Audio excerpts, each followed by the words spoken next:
Hey, I'm Anne, and this is the Meta Interview. Intimate conversations with brilliant humans, contributors to Le Trente.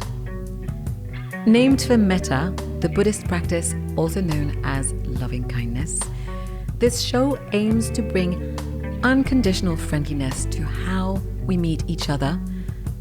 And rather than traditional interviews that showcase expertise, in each episode we gather around a question that feels alive for my guest right now. The goal is to explore not just what they know, but who they are and what they're grappling with. Because at the core of this show is this deep belief that I have that each of us carry one or several questions throughout our lives. Questions that our work, our relationships are either an attempt to answer, or perhaps questions that act as a lens to help us make choices and advance in life. Today, I'm delighted to be sharing this meta conversation with Lucia Dami, an artist, tarot and oracle card reader, someone whose work I find incredibly exciting. Lucia explores the healing and transformative powers of our inner landscape, particularly as they relate to the divine feminine. She's infused with a deep interest, as you'll hear, with the mystical, the unseen. Her art and divination practices serve as windows, or you could say portals, into the symbolic, the intuitive, or the unconscious realms. Her second deck, the Light in the Dark Oracle, a 44 card deck and guidebook, which she describes as a collection of visual prayers, is coming out in a couple of days. Now, the alive question, the one that Lucia brought to our recording, is one that I suspect many of us are also sitting with. She asks, how do I stop hiding my creative and spiritual voice? So with that, I leave you to discover my wonderful conversation with Lucia Dami. Happy listening. Lucia, it's so lovely to see you again. Welcome this time to the Meta Interview. Thank you, Anne. It's always a pleasure to speak with you. So how am I finding you today? I'm good, thank you. I'm good. The sun is out in London, which always makes me feel like I have so much more energy. And I have a lot of things that I've been planning and creating, so I feel very much aligned with this spring season. Oh, that's lovely to hear. Yeah, I also feel like seeing the nature in renewal does something for my physical body, it does something to my mind, to my energy. It's really quite remarkable when we see, especially all of the trees in bloom currently around. Obviously, there's also, for some people, the slightly less exciting time of hay fever season, but... That's true. But I agree with you. Seeing the trees beginning to bloom, the buds, hearing the birds sing, I don't know, it really... I think it definitely awakens something in so many people. You know, it's part of living in alignment with nature as well. It's how we're supposed to be at this time of year. We're supposed to be awakening, coming out of our hibernation. Yes, absolutely. Now, as you may remember, the way that I like to start the meta interview is by asking you to first name something that is making you joyful or excited at the moment. It may be that we just named something already, but is there something else that is proving to energize you or surprise you at present? It's kind of an internal feeling. I think the last few years have felt quite, I guess, challenging in a way, because I felt like I've been pushing against my creativity a bit, like wanting to be in a flow state, and I just haven't been able to get there. And I don't know what shifted, but I guess in the last couple months something did, and I feel there's a lot coming through, which is a really beautiful feeling, and that has been yeah, it has been bringing me some excitement because I'm not quite sure where it will take me, but I am looking forward to seeing what happens. That sounds beautiful. Thank you so much for sharing. Thank you. Now, can I ask you, would you please introduce yourself to our audience in whatever words that may feel right today? Yes, of course. My name is Lucia Dami, and I am an artist and a tarot reader. My work focuses mainly on empowering the divine feminine. And by divine feminine, what I'm really talking about is the internal world, the unseen realms, and the realm of emotion and feeling and spirit. And that's my big passion. And so that has come through in my art and also in my tarot practice. I've also just created an oracle deck. So I guess the theme of divination is also something that's quite big in my work. Yeah, that's me in a nutshell, I guess. I feel like I want to ask you what divination means to you, for anyone listening who may not be familiar with it. It's a great question.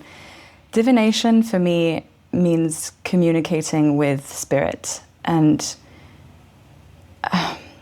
there is so much within the realm of spirit that you can communicate with. I prefer to communicate with an essence that has my highest, has my highest good in its heart and its intention.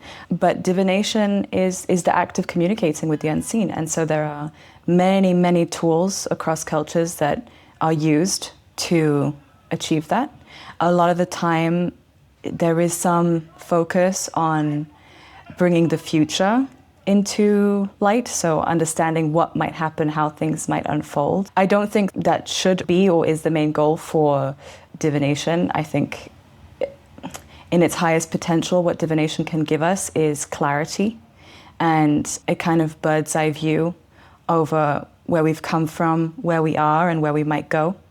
Because a lot of the time, from where we're standing, we can only really see a very limited view of what the future looks like, and often it's clouded in projections of our fears and our hopes and of what we know and of what we fear in the unknown, rather than the potential that actually exists there.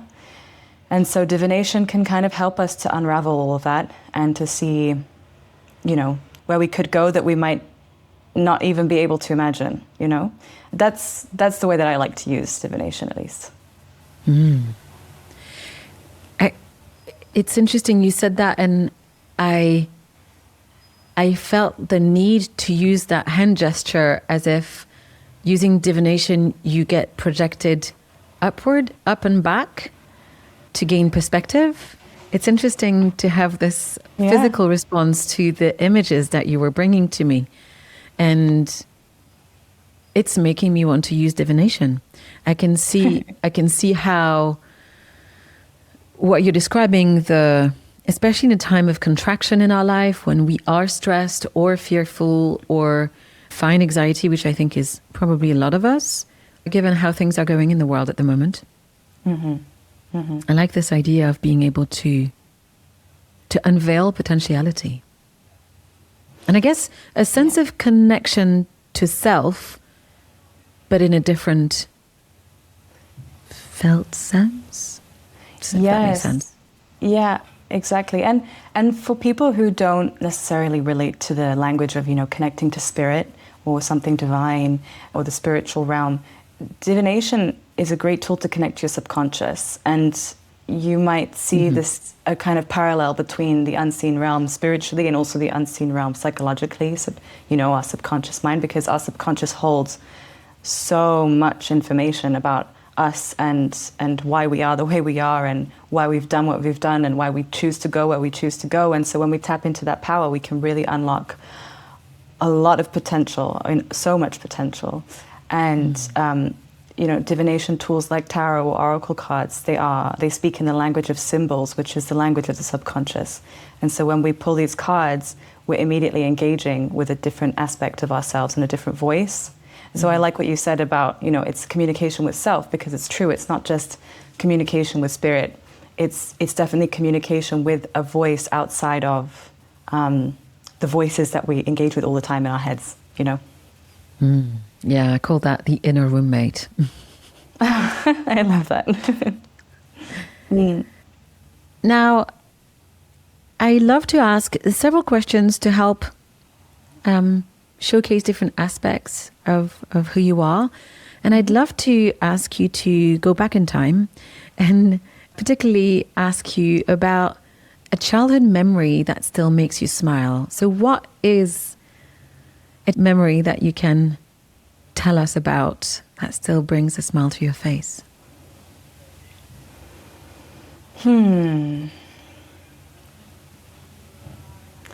I can't think of a specific one right now, but all the memories that come to mind are playing in the garden, you know, during spring and summer. And I guess one memory I have is when I was about between the ages of maybe 5 and 7, I would always see 2 little white butterflies flying together. And of course, they were never the same 2, but I really, really believed that they were the same 2 and that they were my friends. And throughout the years, whenever I would see the 2 little white butterflies, I'd be like, oh my gosh, you know, they're following me like some kind of spirit animal. Yeah. Oh, that's gorgeous. I totally feel that. I think one of my favorite times seeing the twirling white butterflies was actually at a street corner around the corner from where I used to live in New York in the West Village. And I think in a very urban environment like Manhattan, it felt like such a surprise. And yeah, it felt like a connection to me. And I was like, oh, I'm following you. And you're going to where I'm having brunch. Amazing. I love that. Yeah. That's so funny. Now, what do you think is an early experience that first planted the seed for the work that you do currently?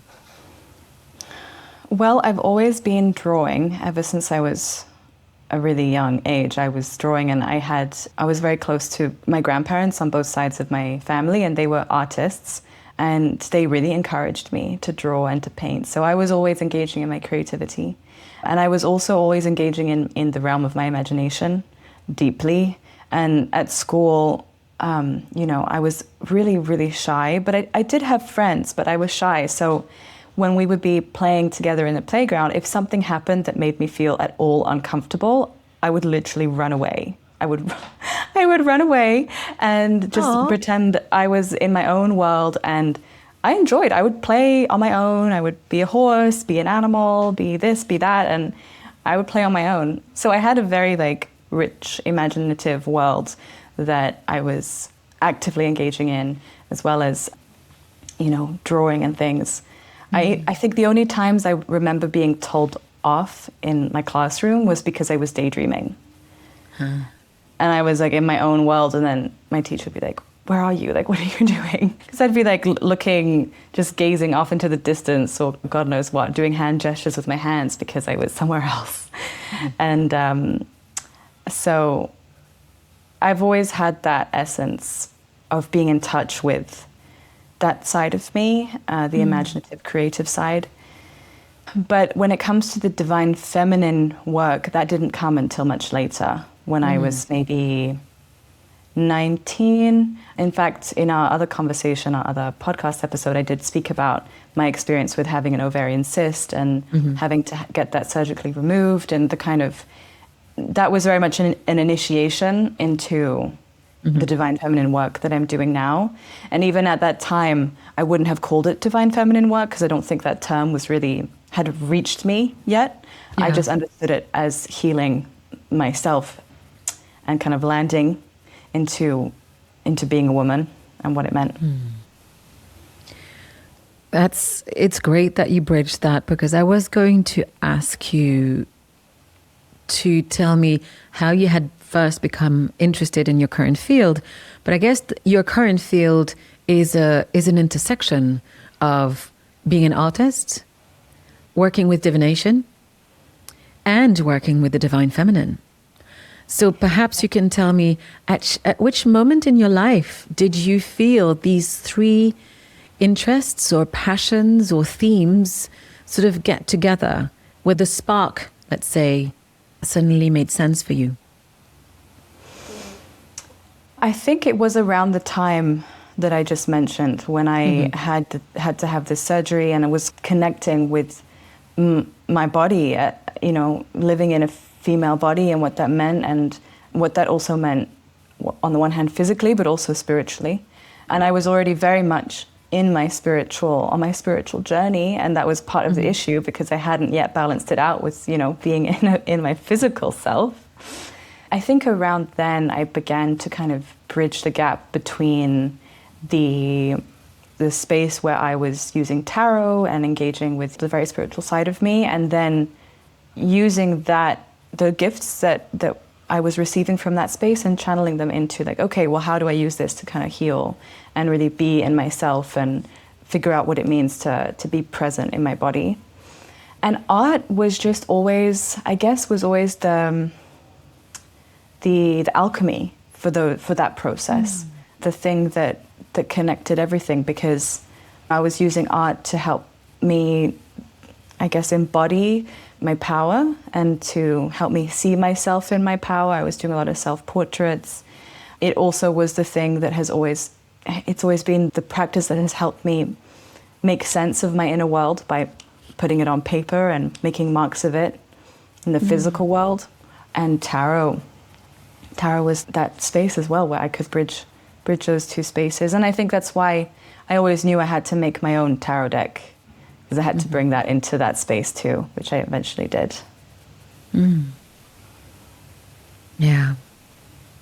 It's interesting how you're telling me your story reminded me that there's only one kind of drawing that I did consistently since I was a child. It's always drawing eyes. Oh, and the symbolism of that just feels very strong right about now. Interesting. Yeah. Oh, yeah, 100%. That's so interesting. So you would always draw the same thing, the eye. Yeah, it's true. It was mainly one eye. Isn't it funny? Yeah. That is. The third eye. There it is. Absolutely.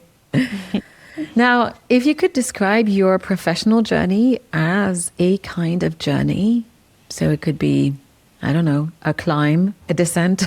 It could be a sailing trip, a road trip, a train journey. What would you describe it as? Oh my goodness. It would have to be something water-based, a water-based journey, 100%. Maybe like a swim. Oh. Yeah. I don't know, like a swim where you could go beneath the surface and above. You could go deep and come back for air. Yeah, I don't know where we're swimming to, but we're in the water. It sounds beautiful. Now, if you were to name one particular struggle or challenge, what do you think has been the one that most profoundly shaped your professional path until now? I think it's a challenge that I'm still working through. You know, some of the best challenges in life are the ones that we keep returning to. And it really goes back to what I've already sort of communicated, which is really living presently, living in the body, living here, and not being afraid to be seen, not being afraid to be heard. Because on a conscious level, like day to day, it's not like I'm thinking, oh my God, I'm so afraid, you know? But subconsciously, there is a huge wound, I think, wherever that comes from, whether it's my childhood or ancestral, collective. It's something that has come up in different ways, different kinds of obstacles subconsciously to kind of stop me from really putting myself out there in the ways that I dream of, because I've always had big ambitions and big dreams. And then on the flip side, I've come up against this part of me that's like, afraid, I think, of what will happen if I really achieve those things. Especially because the dreams and the goals and the ambitions I have relate so deeply to my inner world and to my voice as an artist and as a spiritual person. So that has been a big challenge for me. Yeah, I personally resonate with you a lot on that. And I wonder how many people listening, and perhaps particularly women, will feel an echo of this in themselves, about showing the vulnerable, unique, most honest part of who you are, and the challenge in exposing ourselves that way, as much as also the sense of the guess that this is probably what we all wish somehow. Yes. To be truly seen for who we are. Absolutely. Yeah. It's a really interesting journey because I have met so many women who are so deeply sensitive, who would consider themselves artists or creative people in some way, and who love being in that space on their own, where they're creating, where they really get to see and feel their own true expansive power, and they want to put that in front of the world. But then there are so many stories around what that means, you know. Mm-hmm. Some of those stories even include like, well, you know, who am I to put myself in the limelight? Who am I to shine? You know, who do I think I am to want to be seen and heard by many people? Mm-hmm. And those voices often are just like protective shields over the real thing that is, you know, I'll be in danger if I do that. But it is absolutely something very common. Yeah. I wonder if it's the most universal hero's journey or heroine's journey. Yes. Yeah. Yeah. I mean, speaking of the heroine's journey, right? That's the descent. That's the descent into the underworld. And, you know, all the things that you have to let go of in that process, including the narratives that are protecting you. Interesting. Yeah, that sort of weaves itself into it speaks to the opportunity or the how to work with the challenge, I guess. Yeah, which is something that I think I have,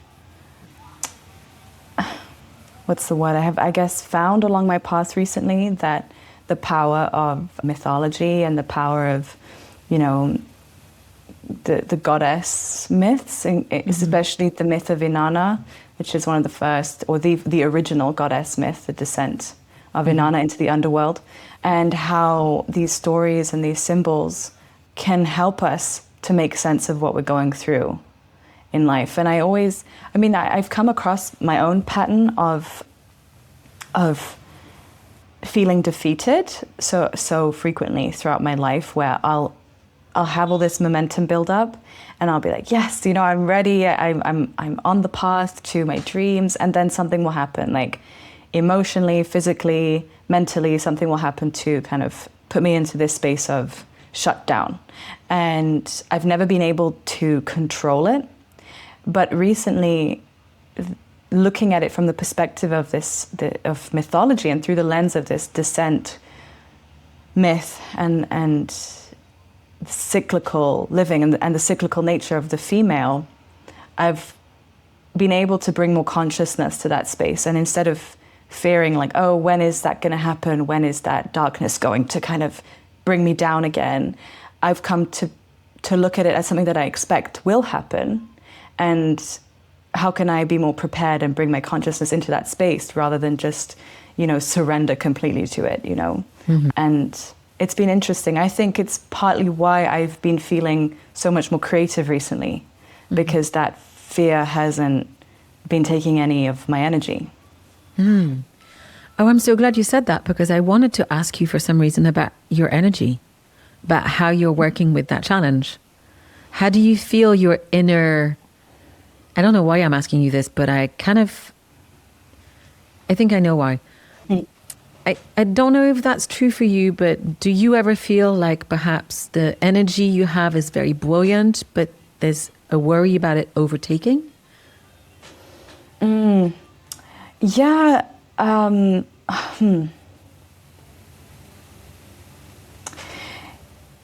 In a way, I suppose, yes. I have a lot of... If I could describe the energy that I'm speaking of, it's like fire.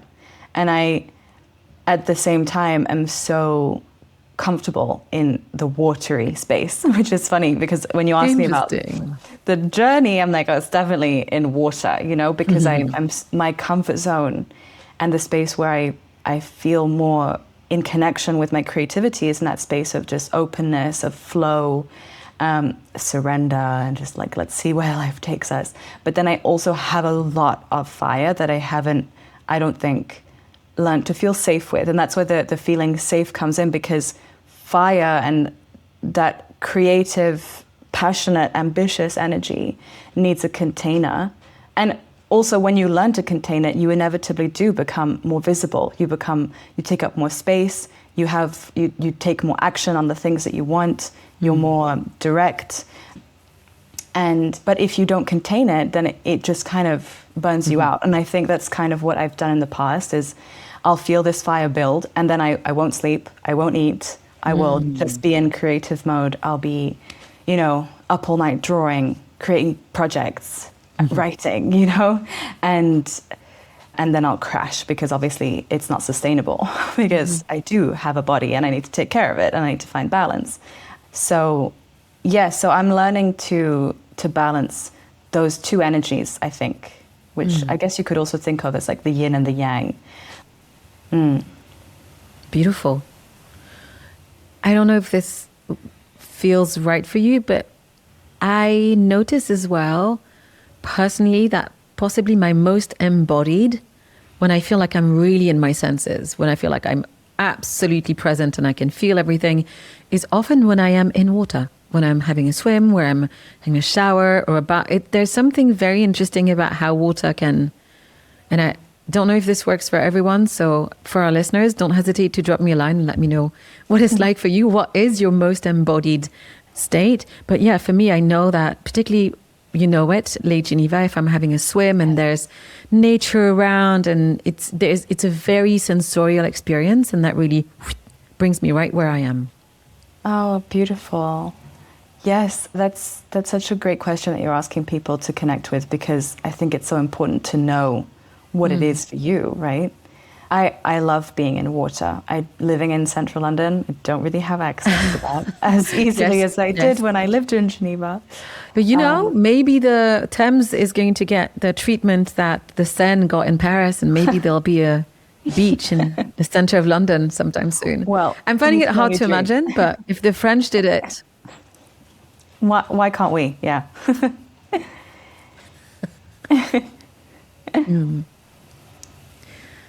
If your life were a book right now, what would the current chapter be titled?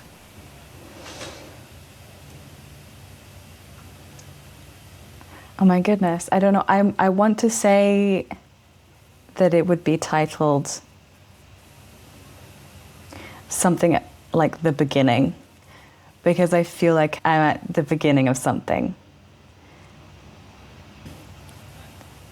Yeah.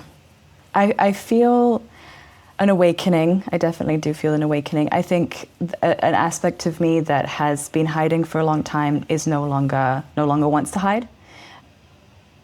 And I guess on a tangible level, I am releasing my Oracle deck at this point in time. It's my newest release. I've been working on it for a while. It feels like a big moment.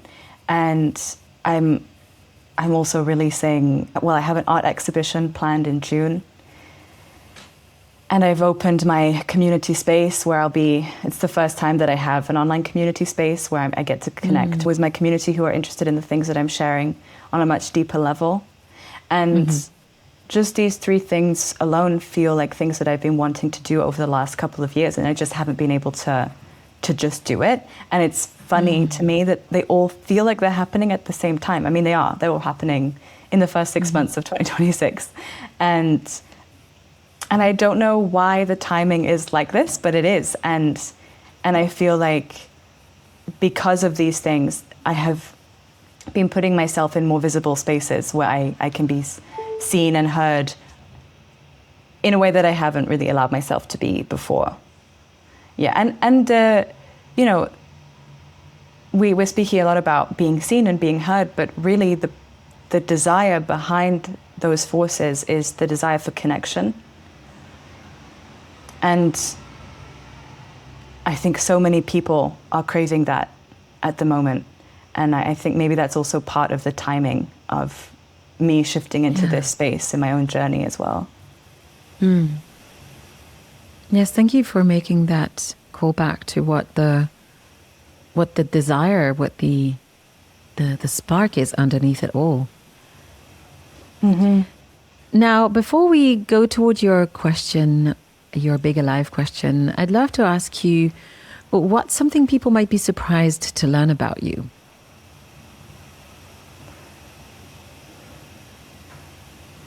Something that maybe they can't guess upon just meeting you? Well, I get this a lot when I meet people for the first time. When I say that I'm an introvert, they are surprised by it. Which is, it's funny because I guess it's part of this theme that we're talking about, but I spend so much time alone, and I can go days without seeing a person. I mean, I live with my boyfriend, so it makes it easier because I feel like I have someone that I'm seeing and talking to, but I can go days without that kind of engagement because I distract myself with my other passions, and I'm connecting and engaging with my art and with my other practices. So yeah, I'm super introverted, and like social gatherings and big group things can often give me a lot of anxiety. But in those situations, I guess I mask it really well, or maybe I am just like, I don't know, maybe I am more expressive. I am a very expressive person. But it's just funny because I really connect and relate to my identity as an introvert. But when I meet people and I say that, they're like, what? I would never have guessed that. That's really funny. I so hear you. I could also spend days without seeing people. Right. Yeah. Now, let's move it to talk about your big alive question. And I think in your case, we'll feel the relationship that it has not just with your life, but with your work. So the question that you landed on, and we were hesitating until just before the recording between two of them, the one that you chose because it holds more energy at the moment is, how do I stop hiding my creative and spiritual voice? Yes. Can you tell me more about what this question speaks to for you?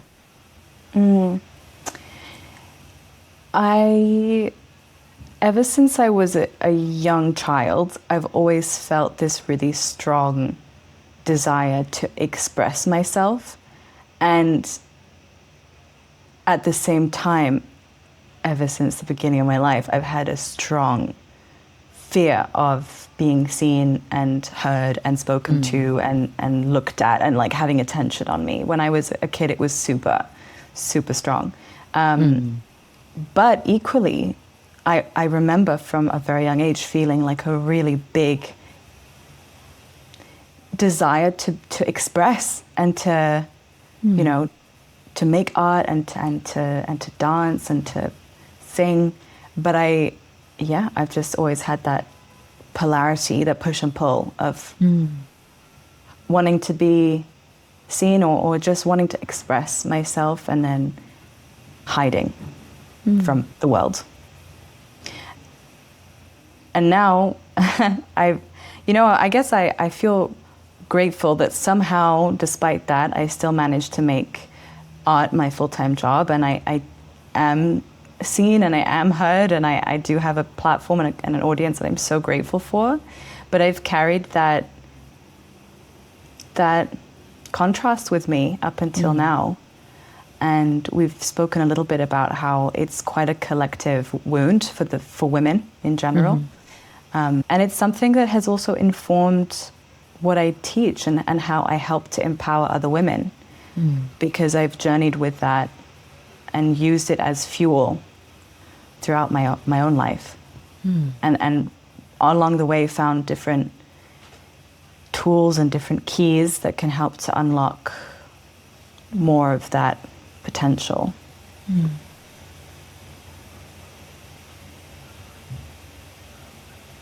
Let me think.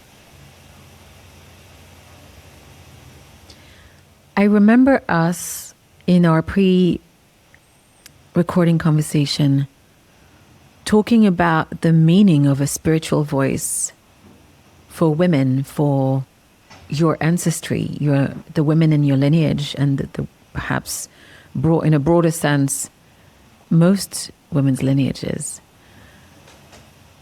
When you think about spiritual voice, what does that mean to you?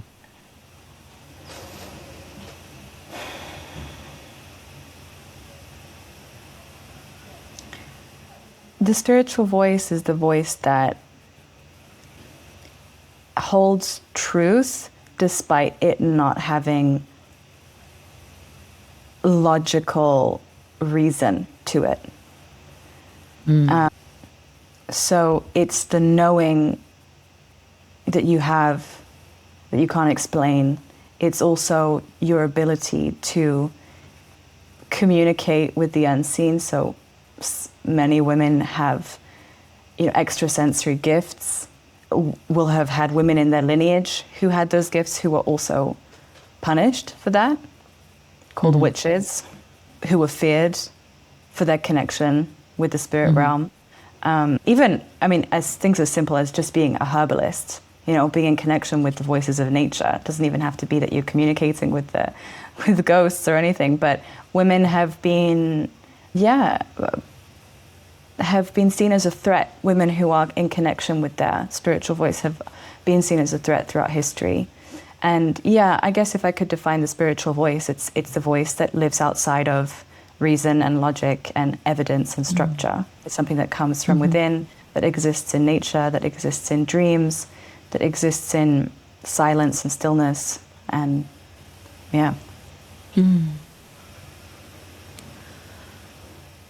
Do you feel it's the same as the creative voice? Because as I look at the question on my screen, my sense is that they're actually distinctive, one from the other. So is it two voices that are competing inside of you? Oh, so I agree that they're distinctive. In some people, they will overlap more than in others. And it's funny because I was just talking about this in one of the classes that I was teaching on the creatrix archetype. Because as I was teaching her, I kept saying she really does overlap with the high priestess archetype. And, you can think of these two archetypes as the creative voice and the spiritual voice. And the similarities between these two archetypes or voices is that they live between realms. Creatively, if you distinguish it from being spiritual, you're living between the realm of imagination and ideas, and then the realm of expressing them and making something of them. And spiritually, you're living between the realm of spirit and the divine and the spiritual realm and the physical realm. So they're both voices bridge a realm of mystery and of something intangible and the physical realm that we live in. So in my journey, those two voices have really overlapped because my creativity is often deeply connected to the visions that I have when I'm in the spiritual space or the messages that I receive there. But there are many artists who create outside of being connected to something spiritual, right? They're more engaging with the ideas that are generating through them, the imagination and things like that, the stories.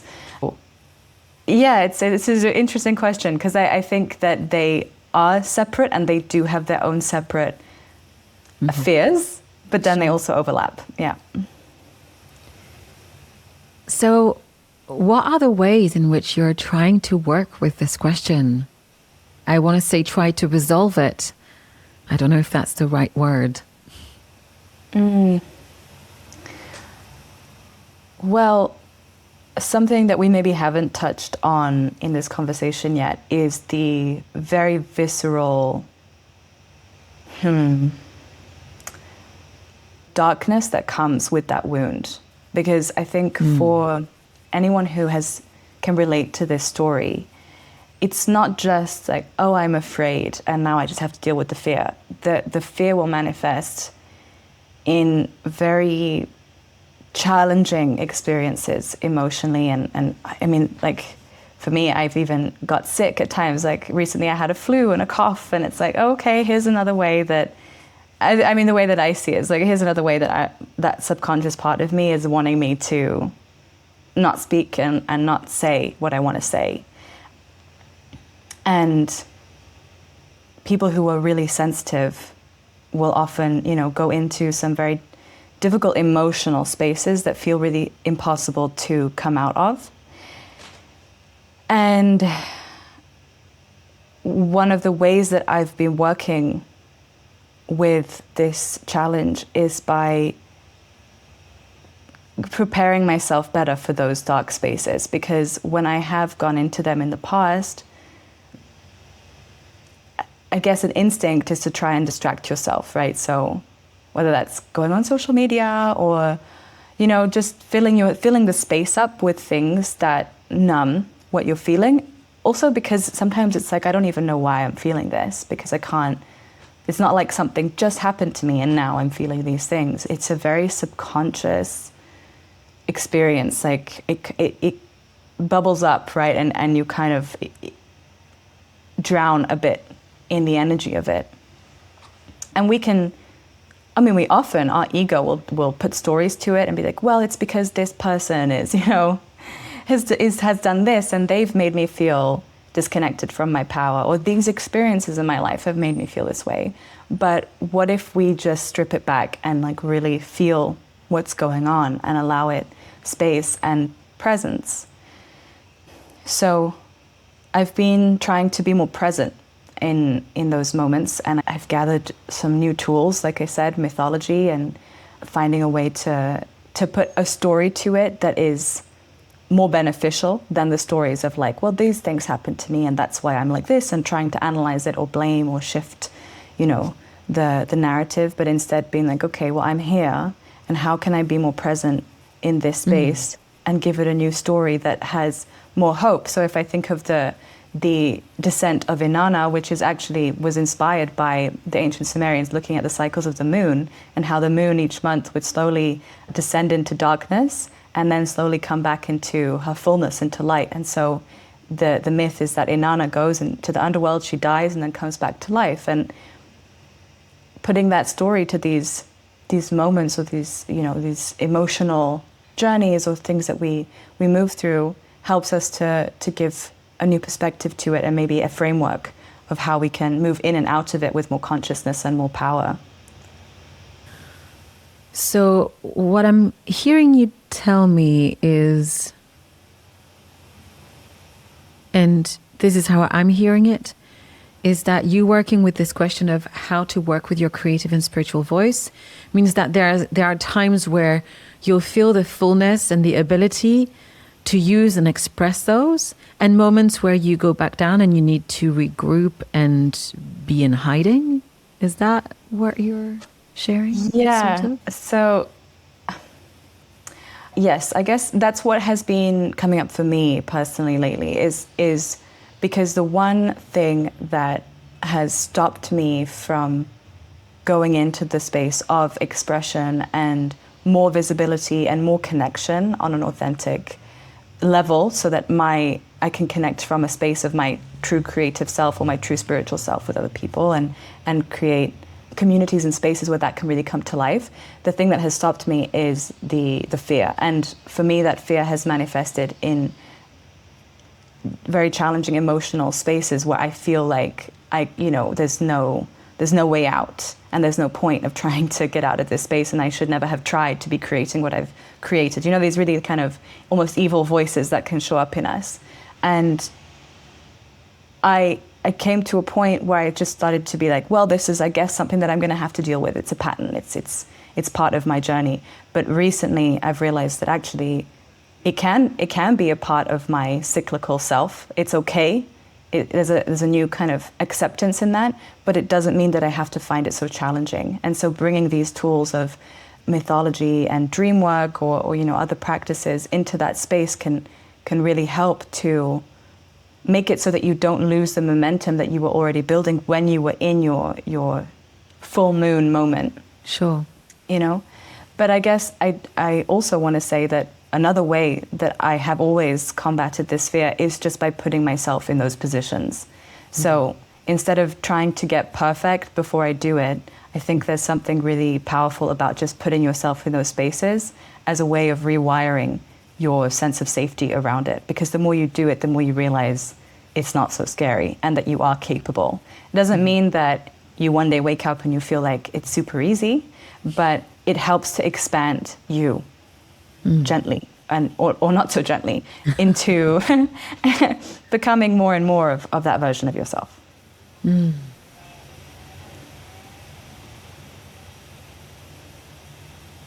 Yeah, I find the question very resonant, and I wonder what it's going to feel like for the audience listening to us.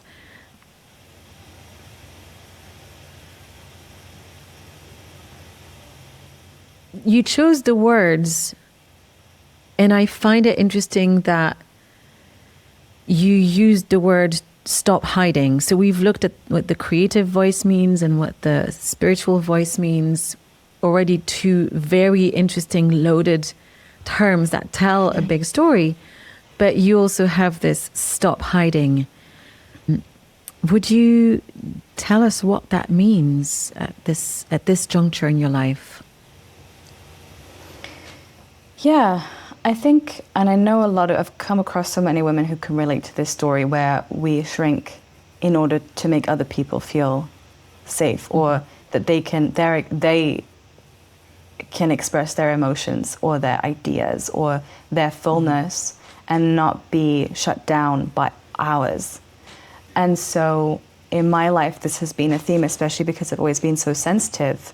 Growing up, I was always so perceptive to everyone else's feelings and emotions, and I, for some reason, found it easy to just shrink myself and let everyone else have space. And that felt safe for me, because if everyone else was okay, then I was okay. And I brought that into my adulthood and into my relationships, all of my relationships, where I've always been a very good listener, a receiver of other people's stories and emotions and feelings. And that's been the comfort space for me, to be that kind of, I'm here, I'll listen to you, and I can care for you. And I still do that. But I realized that it came at the cost of my own voice and of my own sense of self and safety in who I am, and even knowing who I am and what I'm here to say. And I think that it's sad, but I can see how the women in my family line, especially my grandmothers, did that for their whole lives and sacrificed themselves for their family. And that was okay for them. But on some deep level, it wasn't, and I think that historically women have been asked to do that for other people, but also in a way it's been a little bit of a threat for their own safety. Well, if you don't be quiet and put yourself aside for other people, then something bad's going to happen to you. And I feel collectively, it's not just me, I know so many women who have felt this call to take up more space and invest in their dreams and say what their ideas are, speak what's on their mind, express their emotions, express their anger. And one of the problems that we're coming up against is that it's like we don't really know how, It's like, well, what's the framework for this? So I have been feeling this voice in me over the last couple of years of like, actually, I'm not okay with hiding anymore and shrinking myself at the cost of, my own potential and what I'm here to say and give and create. That's really beautiful. I'm so grateful that I asked you that. I'm going to say something slightly controversial, but only mildly. We talk about the feminine. We talk about the feminine as a type of energy, And I think you've mentioned it earlier.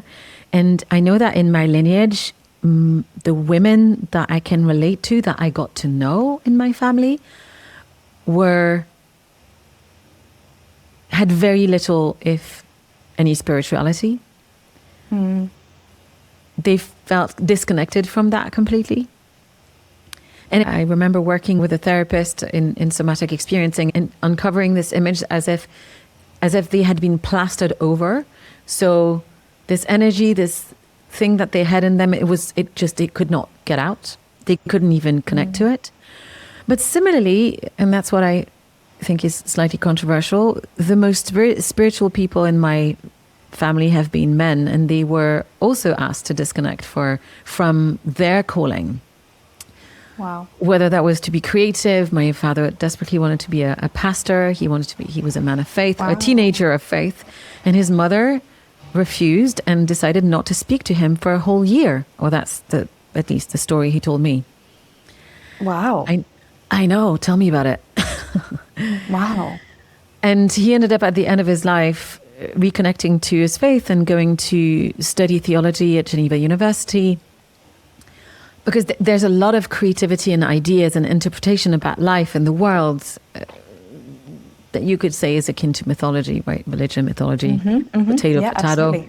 Absolutely. Yeah. But also him wanting to live into the mystery of what you describe. And I'm saying this just to open the conversation to broader than just a woman versus man, to make this about what we have been told is possible or what we're allowed to explore for ourselves does feel very much like a conflict between the masculine energy and the feminine energy. How does that sit with you as I say this?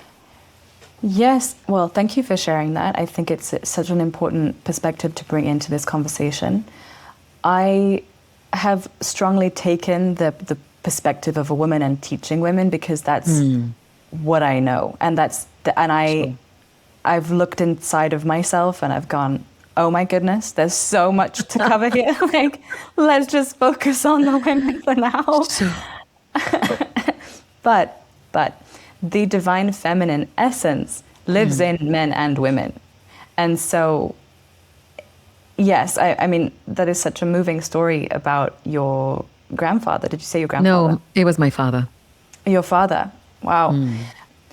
Because it reflects the same story that we've been speaking of, which is the discomfort that society has with the qualities of the divine feminine, which relate to mystery, the unseen, faith, mythology, symbolism, the religion, theology, the beauty that exists there.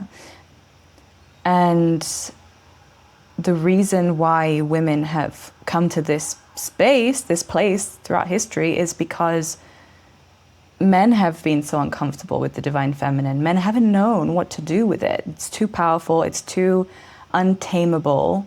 Just think of nature, right? They looked at nature and they said, okay, we've got to conquer this and tame it and control it in order to make it ours and whatever. And so the same approach has been taken with the feminine.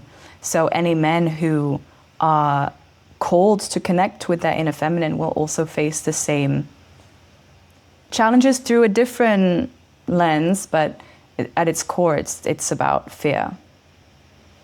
Yeah. In essence, I feel like the question that you brought us is incredibly rich and calls us to ask ourselves, in what way are we still hiding, each in our own way? What parts of ourselves are we afraid of letting out? But what is the opportunity on the other side if we dare work with the fear or hopefully get over the fear? Yes. Yeah. And I know we touched a little bit on desire throughout this conversation, but I think our desires can be such a great compass for where it is we're supposed to move. If you're someone who really doesn't know where to begin with this conversation, if you don't really feel like you have a creative voice or you don't have a spiritual voice, then a good place to start is to connect with your desires, and especially the desires that you feel are impossible or not worth reaching for. You know, I know people who are like, oh yeah, I would love to open a restaurant one day, or I would love to do this kind of thing. And I'm like, well, why don't you? And it's like, the response is often, well, no, I mean, no, you know, why? They'll be silly. Like, why would I put my energy there? Or it's not going to work. Or, you know, don't you know the risks, and don't you know the challenges? And I'm not saying that you know, if you want to open a restaurant, you have to go and open a restaurant, but just follow that desire and see where it brings you, because it's going to bring you up against those core fears that you have around expressing yourself and following your dreams and being a passionate, creative person. And just working through those blocks alone is going to very likely open up other doors unrelated to the initial desire that are going to make your life so much more rich and meaningful. I'm really grateful you brought it together like this to touch on desire. Recently, I'm not someone who likes to add fuel to the fire or who loves to put controversy out there, but I found myself seeing a video by Reese Witherspoon. It was on Instagram, where she was telling people to follow their talents, not their dreams. And I sat with it, I thought about it, I got disturbed by it, and then I put a comment saying, I'm sorry, I really don't agree. And because I think that sometimes we have a pull, a spark, a desire, and we don't have the skill yet. We don't have the talent. We just know we want to go in a certain direction. We're not all born with an innate talent. And to think that we should suppress our instinct, our desires, especially as you describe them, when you don't know how or why they exist, I find that we owe it to ourselves to at least explore what they mean. And so the idea that we should only follow our talent, I mean, what do you do if you don't know what your talent is, for crying out loud? And so, yes, I'm grateful that you said that. I think desire is this spark of energy, is saying something. And I think there's something really beautiful into choosing to pull at the thread. Obviously, I'm not saying like jump in to I'm mixing my metaphor from spark to diving in. You don't have to jump right in with the desire, but at least explore what it means and see where that can lead you. Yeah. I agree with you disagreeing with Reese Witherspoon. Thank you. Especially because at a certain age, you might have developed talents that have nothing to do with who you authentically are. Absolutely. You know, you might have developed a skill set that just you needed in order to get the job that you thought you wanted or that you did need or whatever. And then you've created these amazingly strong qualities, but you might have a dream that is much richer than those talents. So it depends on the person, but I agree. I think your dreams can be more enlightening to who you are and where you would benefit most from going in your life. Yeah. This is a good point to make, I have to say. Now, we're coming close to the end of the conversation. I would love to ask you, is there anything else about this question or about your work, something that you want to bring up before we wrap up? I think something that has felt very important to remember, this is for the women, so yes, you know, here it is. Your power and your beauty and your gifts are not a threat. And in the same way, other women's power and beauty and gifts and talents are not a threat to yours. I think that this plays a big role in the way that we show up in our confidence as women, because there can be a fear of like, well, there's not enough for everyone. And it kind of goes back into what I was saying earlier around shrinking, even when it's not to do with you as a woman or someone else as a woman, just being like, well, it's better if I shrink because then other people will feel safe. But that also goes into the flip side where you might see someone very powerful who is very talented and has the things that you wish you had, and you might think, well, she's done it now, so I can't. And it's almost saying, well, the space she's taking up is a threat to the space that I can inhabit, because now that she's doing it, I feel that I can't, or it's too late for me, or it's not worth it. But if I can remind anyone to just remove that story from their own narrative, I think it's so important to remember that as you go through this journey of not hiding anymore, because most women will come into contact with both sides of that coin. On the one side, I am a threat to other people, and so I shouldn't show up in my power because, someone else is insecure now, and I don't want to make them feel insecure. Or someone else is so, amazing, and then she's shining so much that now I can't. So I think it's time that we change the narrative, that we're all here for a reason, and there's space for all of us to take up space and be in our magnetism and in our power and pursuing our desires. That feels like a beautiful landing space for our conversation. Thank you so much, Lucia. Now, before we close, I would love to ask you, what's one thing perhaps that surprised you that came up in today's conversation?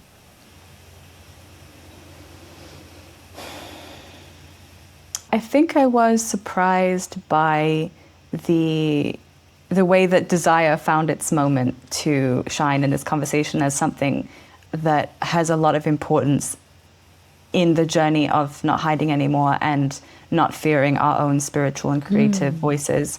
Because I was reminded in this conversation that desire, as you said, it is a powerful energy, and it's a life force energy that can give us courage to move forward despite fear and despite obstacles that we might see.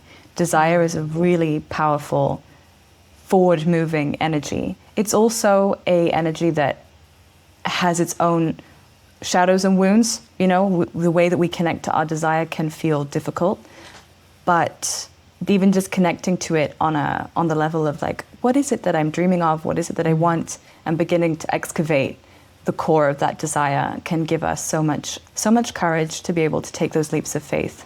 Yeah. I agree with you. And as you say this, you remind me that probably the course of my life changed the first time that I decided to journal on the theme, what do I want? What are my desires? And to explore that beyond the idea that there should be only a single desire, right? That there could be a plethora of sparks and things, and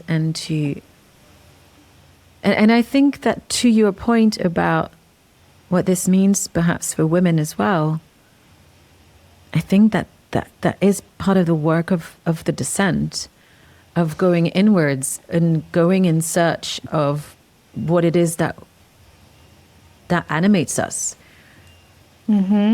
Yes, and I often think of things in the realm of tarot and astrology. So I just, for anyone who can relate to this, I really love what you're saying as well, as descending into desire as almost like a starting place or a landing point from which we can rise.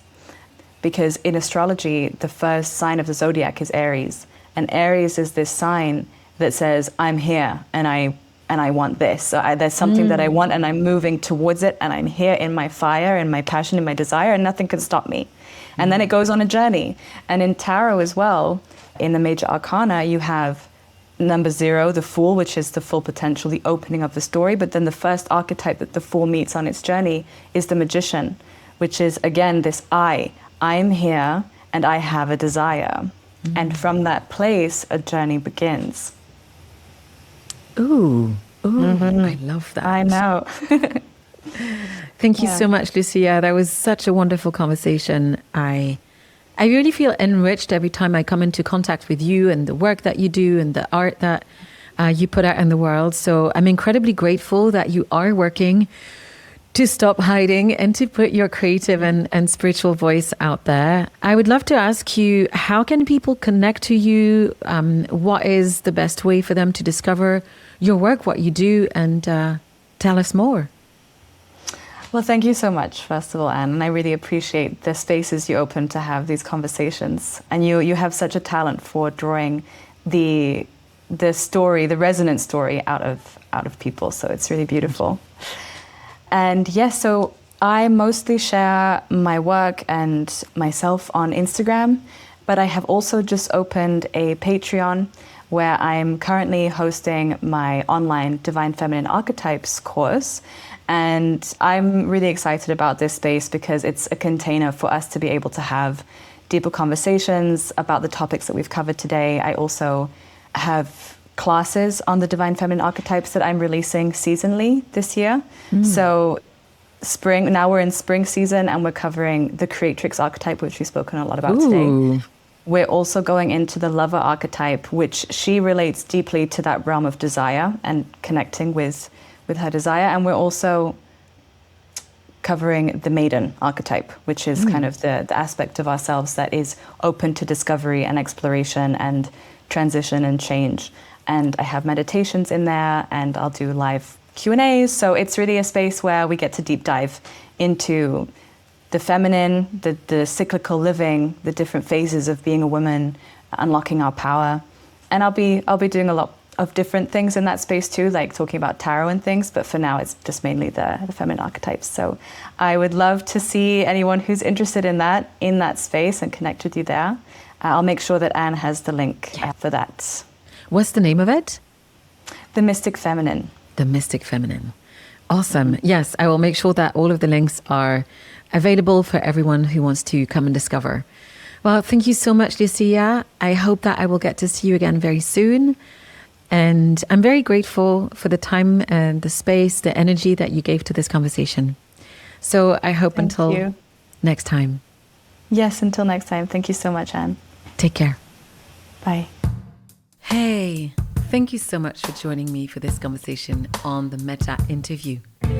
If this resonated with you and you haven't subscribed yet, then please do so. You don't want to miss the brilliant minds I will continue to bring on to these conversations.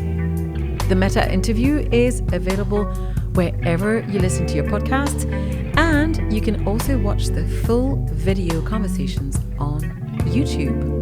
You'll find the link in the show notes. Also, I'd love to invite you to subscribe to my newsletter, The Meta View. It's the cousin to the Meta Interview.